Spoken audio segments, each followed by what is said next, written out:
Good morning. Finally मैं अपने YouTube channel पे अब रेगुलर होने वाला हूँ because recently I decided that I'm going to reduce my workload on for offline classes, and I'm going to engage myself more and more for the online courses, and moreover obviously for my family commitments। तो कुछ family commitments हैं जिनको लेके मैंने अपना offline का workload कम किया है, और for few months I would say I will mainly focus on the online courses, and very soon I'll join back for the offline classes। For the time being online के लिए मैं अपने YouTube channel पे आपको मिलूंगा, और साथ ही साथ अनअकैडमी पे भी मैंने रिसेंटली कुछ क्लासेस लेने के लिए डिसाइड किया है। तो वेरी सून आई अनाउंस कि मैं कब से अपनी ऑनलाइन क्लासेस स्टार्ट कर रहा हूँ उनके ऐप पे, so that the people can join and they can take the benefit of of my experience, and they will be able to learn the economics from UPSC point of view। Okay, now एक छोटी सी announcement जो मुझे आज अपने YouTube channel पे करनी है वो ये है कि मैं एक अपनी छोटी सी टेस्ट सीरीज स्टार्ट करने वाला हूँ।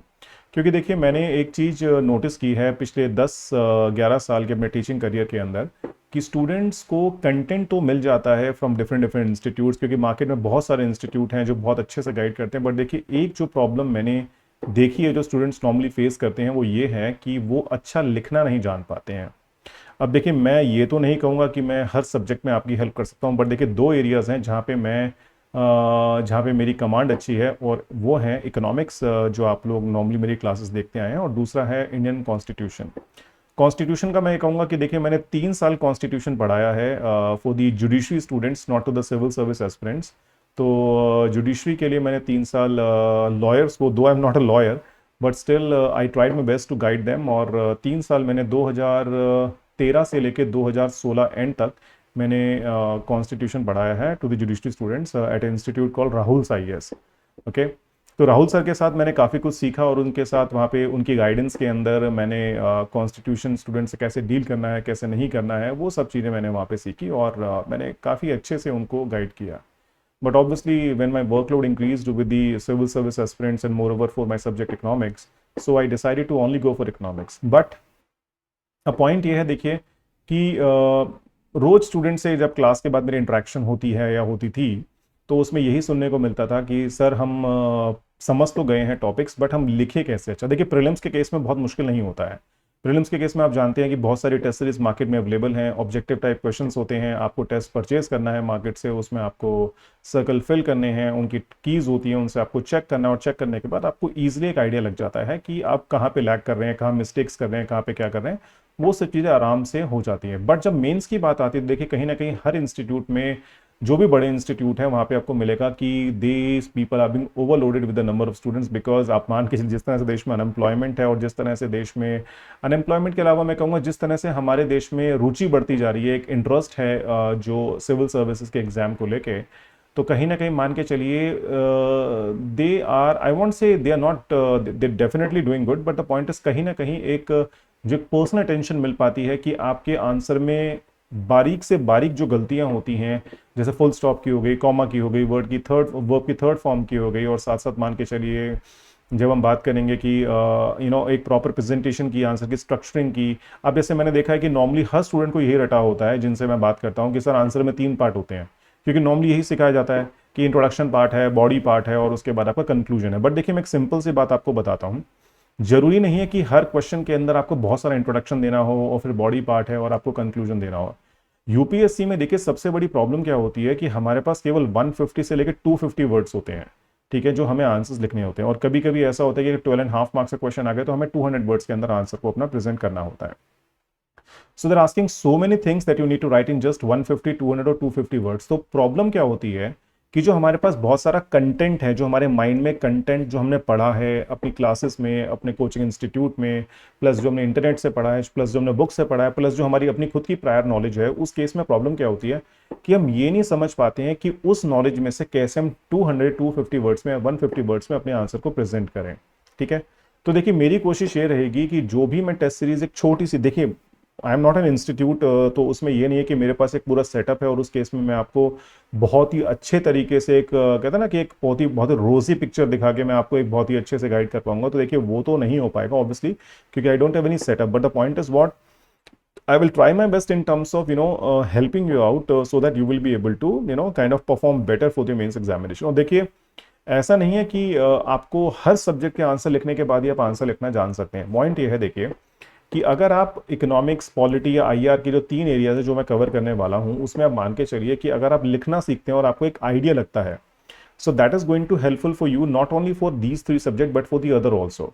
तो देखिए आंसर तो लिखने वैसे ही है, द पॉइंट इज अगर मैं प्रेजेंटेशन करना, स्ट्रक्चर और क्वेश्चन की डिमांड समझना अगर हमें समझ में आ जाता है क्वेश्चन की, तो चीजें हमारे लिए आने वाले टाइम में बहुत डिफिकल्ट नहीं होंगी। ठीक है, अब जैसे मैं आपको बताऊं, इस साल देखिए मैंने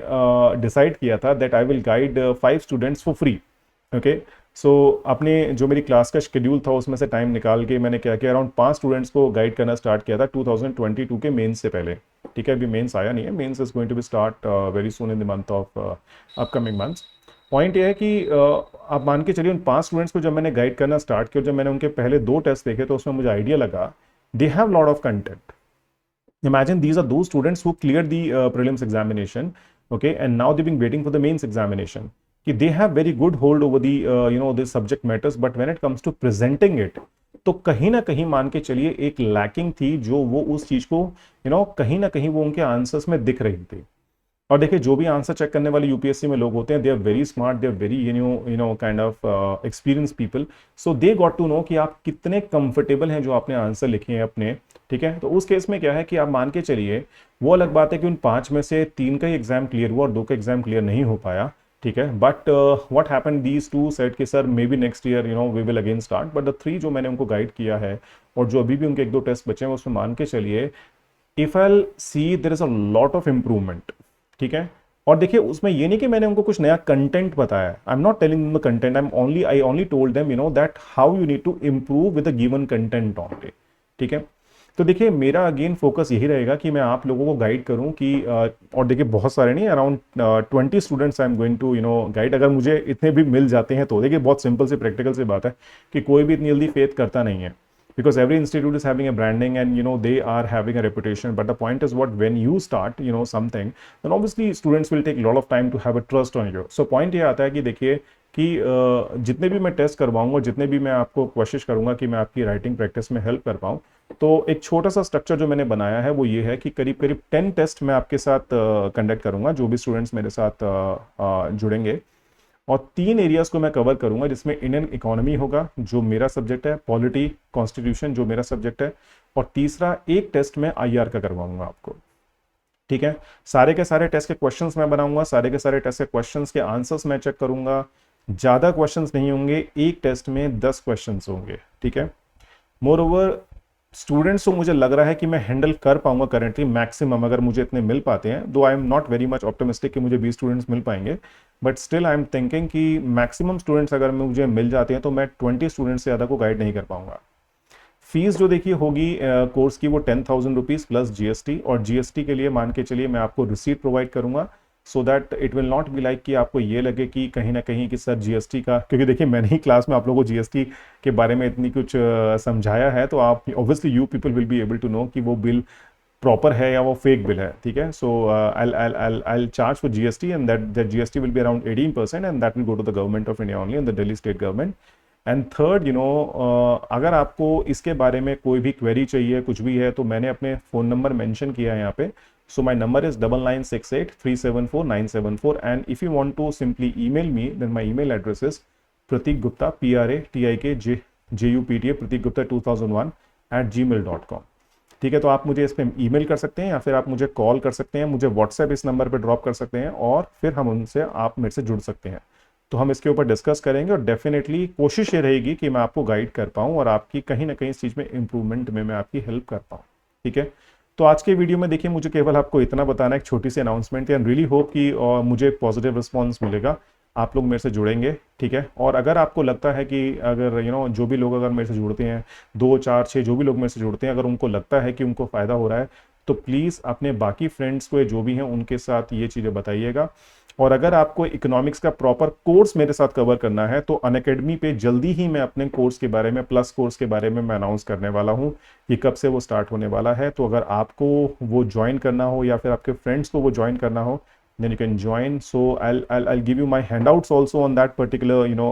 on that particular course, and more over जो भी मेरी क्लास की ड्यूरेशन रहती है 2 घंटे की ड्यूरेशन रहेंगे, और उसके अंदर मान के चलिए कि कहीं ना कहीं around 90 to 100 hours I take, because बहुत सारी फैकल्टीज है वो इकोनॉमिक्स 150 170 180 आवर्स में करवाते हैं, but my simple funda is that I need to discuss only that thing which is important from examination point of view.